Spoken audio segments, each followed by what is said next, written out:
All right, welcome back, everybody. You know, pasta is a good option for a quick weeknight dinner. But instead of meatballs or red sauce, we're changing it up just a little. Just a little bit. Our just a little bit. Yeah, our recipe of the week is pasta e piselli, or pasta with peas. Okay. And this comes from sipandfeast.com. So they describe this as a comforting dish made with just a few ingredients. Tiny pasta simmered with sweet peas and onions until an al dente finish with grated pecorino cheese and plenty of virgin olive oil. Oh, yummy. Sounds good. And it Extra looks delicious, virgin too. olive oil. I mean, there we got the peas, and we got the finished product. It looks really good. All right, we're going to start sauteing up some onions. Okay. Should I turn it up, the heat a little bit? Yeah, turn it up. Turn it up. Crank it up, baby. So this is about 1 large onion diced and about ½ a cup of extra virgin olive oil.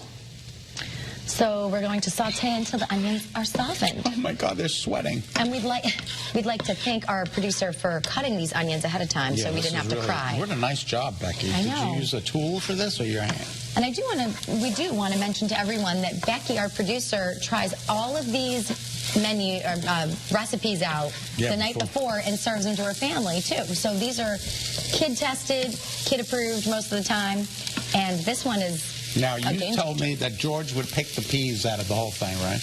Yeah. That kid. We're going to get him to eat some peas. I know.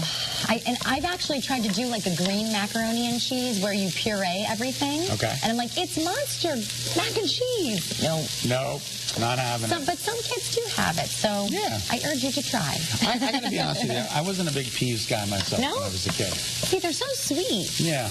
But, yeah, it's a kid thing sometimes. All right. They grow out of it. All right, so once the onions are softened, it takes about 2 minutes-ish. They're looking softened there. We are going to add the broth. I'm trying to see how much broth. It's the whole it's the whole thing. 32 ounces, 4 cups. All right, the whole kit and caboodle. Then we're going to add the salt, which is about a teaspoon. Shake, shake, shake. And again, this is a one-pot meal, Becky says, because you're going to cook the pasta right in the broth. Which is great. All right, and then we're going to do a little bit of peas. Peas, please. Peas are great. And when you're adding the vegetables and fruit, you can make it easy and just do the frozen bag thing. Well, the peas are flying. There you go. Okay. They're so sweet. All right, so we're going to bring it to a boil. All right. I put it on power boost. Perfect. This looks really good, though. Yeah, it does. And how easy is this? Right, you just throw it in the pan. You want things as convenient as possible and as quick as possible, especially during the week. How was, I know your father came to visit and he was cooking up a storm. Yes. What was the favorite thing he made that you had? He made I'm just going to explain it. I forget the actual name, but my aunt used to own a Greek restaurant down on Long Island for almost 30 years. That's what your parents made? Yeah. My mom was a waitress. My dad was the chef and also front of the house, too.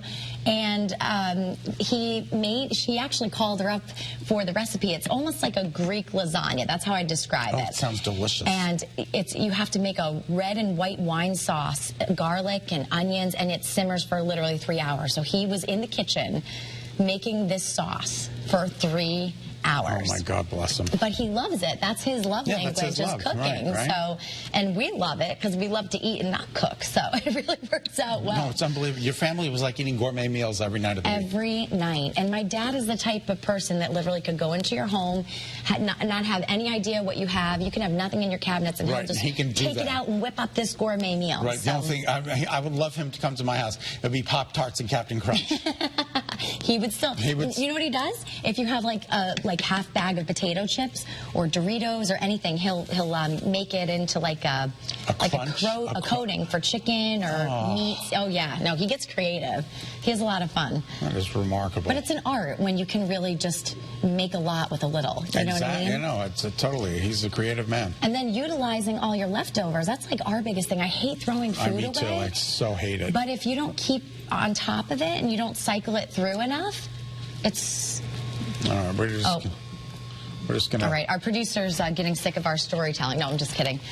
No, she's kidding. Wrap it up. She said, wrap it up. No, she said you could dump the pasta now in the pan. What is that, farfalle? This is farfalle. Farfalle. Mini farfalle. And it calls for small pasta. Ditalini is like a small-shaped pasta, but you know what? You can do any kind of pasta, small pasta. You can bring home the bacon and fry it up in the pan. There you go. And this is a pound of pasta, just so you know. Oh my God! So a pound of any kind of small-shaped pasta. This is going to really turn out to be a really good dish. I know. I'm excited. So Becky and her family made it ahead of time with like the small little shells there. Very reminiscent to like mac and cheese. All right, let's serve it up. All right. So this is going to boil. It's going to boil. And TV magic. Oh, by the way, you can put crushed red pepper in here. We didn't, but you can do it. Thank you very much. You're so welcome. Smells good. Looks good, too. Good? Ooh. Oh, okay. I forgot. Oh, the cheese. Don't forget to mix the cheese in with the olive oil and season with some salt and pepper after. Right, it is starting to boil. Is it? Yeah. It's taking its sweet time, but it's boiling. You know, I think the broth mixed with the cheese gives it, like, really good flavor, too. Doesn't it? Very good. Becky, our producer, told us that she swapped the water in the recipe for broth, which is actually a very healthy thing to do. Oh, really good. Very delicious. Good. Thank you, Becky. I think we approve of this. Hopefully your kids will, too. All right, Ernie, you're going to have to keep stirring. Thanks, Ernie. Ernie's our behind-the-scenes chef.